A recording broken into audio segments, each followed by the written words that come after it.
ఒక సైంటిస్ట్ కొన్ని ఎలుకలు పడేసాడు బకెట్ మునిగిపోతున్నాయి, బయటికి ఎగరలేక 15 నిమిషాల్లో చనిపోయి. అదే సైంటిస్ట్ ఏం చేశాడంటే ఈసారి ఒక 3 ఎలుకలు పడేసి మునిగిపోతున్నాయి, బాబు చనిపోతున్నాడు 10 నిమిషాలు ఉంచాడు, ఇంకో 5 నిమిషాలు చనిపోతాయి.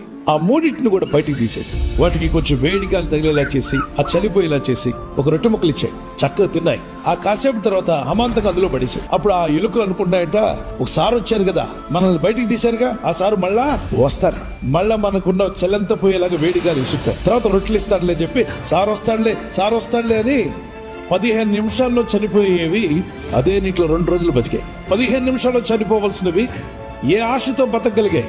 నిరీక్షణతో. మరి ముందున్నవి 15 నిమిషాల్లో చనిపోయి, అప్పుడు ఏం లేదు, వాటికి నిరీక్షణ లేదు. ఇక మా బతుకులు అయిపోయి, మా జీవితాలు ఇంతే, ఇక మేము నశించిపోతున్నాం, మాకు సాయం చేసేవాడు లేడు, ఈ ప్రపంచంలో మేము మా బ్రతుకులు ముగించేస్తున్నాం అని చెప్పి సమస్యలు చూసుకొని, శోధనలు చూసి, శ్రమలు చూసి, కష్టాలు చూసి, ఇబ్బందులు చూసి, కొన్ని నష్టాలు చూసి మునిగిపోయేవారుగా ఉండకండి.